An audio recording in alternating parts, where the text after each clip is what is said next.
Ray. What do you want to do tonight? Same thing we do every night, Pinky. Try to take over the world.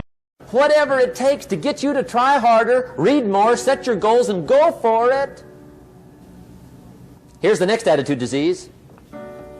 Overcaution. Some people never will have much. They're too cautious. Now, you can also be too reckless, but you can also be too cautious. This is called the timid approach to life. And my caution was always the risk. Risk used to drive me right up the wall. I used to say, what if this happens? It's called the language of the poor. What if this happens? And on top of that, if this was to happen, look at the fix I'd be in. I better not try. I could always ace myself out. Then I'll tell you what changed my whole life when I finally discovered it's all risky. The minute you were born, it got risky. If you think trying is risky, wait till they hand you the bill for not trying. If you think investing is risky, wait till you get the tab for not investing. See, it's all risky. Getting married is risky. Having children is risky. Going into business is risky. Investing your money is risky. It's all risky. I'll tell you how risky life is. You're not going to get out alive. That's risky. The Englishman says, well, if that's the way it's going to work out, let's give it a go. Right, that's what it's for. Give it a go. Somebody says, yeah, but I'm looking for safety and security. Fine, then huddle in a corner. We'll cover you with a sheet, bring you 3 meals a day. And we'll protect you, feed you, look after you, care for you. We won't let anything happen to you. And you'll probably live to be 100. The guy said, well, yeah, I'd live to be 100. But what a way to live. Right. What a way to live, safe and secure. Don't ask for security. Ask for adventure. Better to live 30 years full of adventure than 100 years safe in the corner. And see, it's not important how long you live. What's important is how you live. Here's the next attitude disease. We're almost through with this motley list. In fact, we're almost through. Hang on. The next one is pessimism. Pessimism, the deadly disease of always looking on the bad side, the problem side, the difficult side, checking all the reasons why it can't be done. The poor pessimist leads an ugly life. He doesn't try to figure out what's right. He tries to figure out what's wrong. He doesn't look for virtue. He looks for faults. And when he finds them, he's delighted. How ugly. This is the poor guy who looks through the window, doesn't see the sunset. He sees the specks on the window.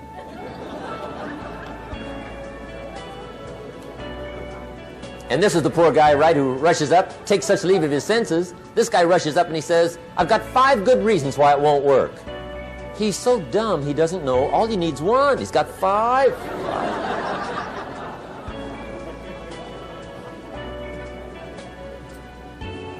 To the pessimist, the glass is always half empty. To the optimist, the glass is half full. Why would the same measure affect people 2 different ways? Answer, it all depends on how you look at it. Our lives are mostly affected by the way we think things are, not the way they are. The way we think they are affects us most. There's a subject we don't have time to get into tonight called better thinking habits. One of the major things Shove taught me when I met him, he said, poor thinking habits keeps most people poor. Not poor working habits. Most people work hard, but they don't think hard. And Shove taught me that the mind is like a factory, a mental factory. And whatever you think about all day long pours ingredients into this mental factory. And that's what builds the economic, social, financial fabric of your life. He quoted me a Bible phrase that says, as you think, so you become. How awesome. When he talked about poor thinking habits, he had me. I used to start the day reading the morning newspaper. I mean, you can believe that or not. I'd get a cup of coffee and read the paper. I'd load up on wars and riots and murders and stabbings and killings and bank robberies and muggings and car wrecks and tragedies. I'd even read the back pages. I seem to like that stuff for some weird reason. I'd load up on all that, and then I'd start the day. You can imagine the kind of days I used to have. You walk around on your financial knees. They call you economic peewee.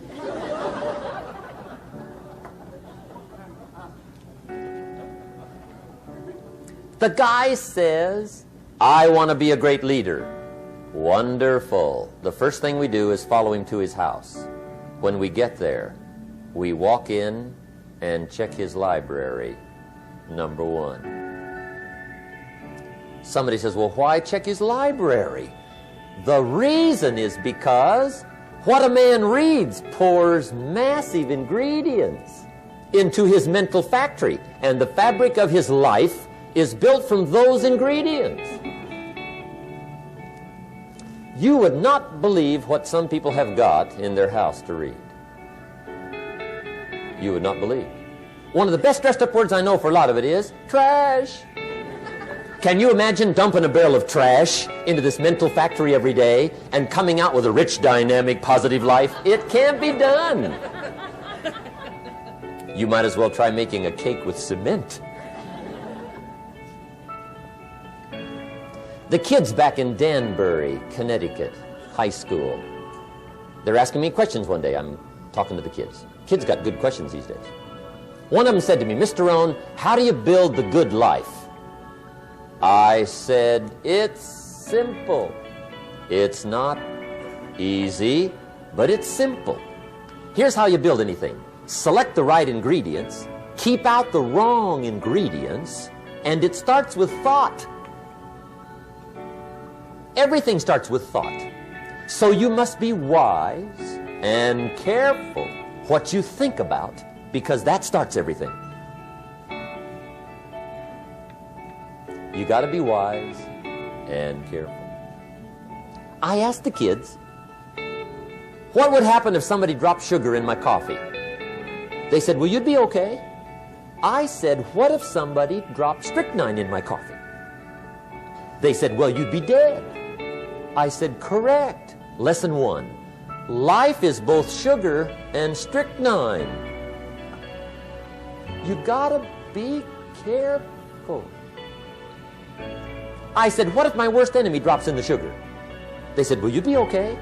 I said, what if my best friend, even by accident, drops in the strychnine? They said, well, you'd be dead. I said, correct. Lesson 2, watch your coffee.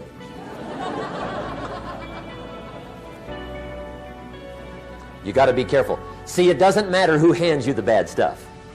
It doesn't matter where you get the bad stuff. It'll still do its damage on your bank account, wherever you get it. Mr. Schoaf gave me one of the greatest phrases when I first met him when he said, Jim, every day stand guard at the door of your mind. How important. Stand guard at the door of your mind.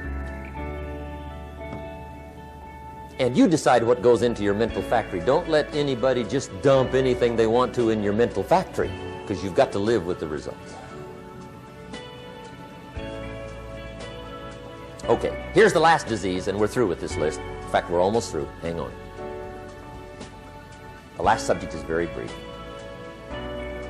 The last disease, but this one is deadly. Engage in this one, indulge in it even slightly, and you might as well forget the future, because it's going to forget you. Complaining, crying, whining, griping.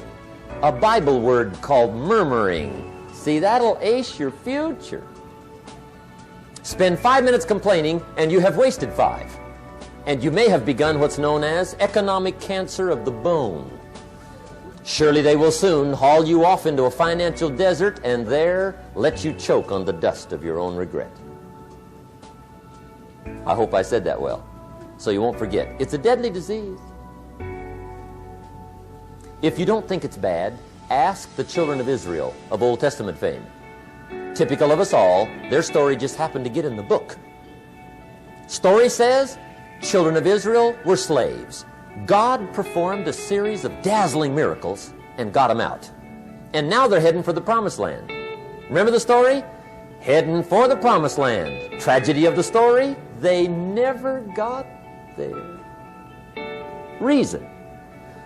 From day one, they started to complain. They griped about the water. They griped about the weather. They whined and cried and griped about the food. They griped about the leadership. They whined and cried because it was too far, too cold, too hot, too difficult, too miserable. I mean, they whined and cried for years. Finally, God said, I've had it, trip canceled. Or something like that. The story says they died in the desert, never got to the promised land. Which I think means two things. Indulge in this long enough, you get your future canceled. And I guess it also means even God himself can only take so much.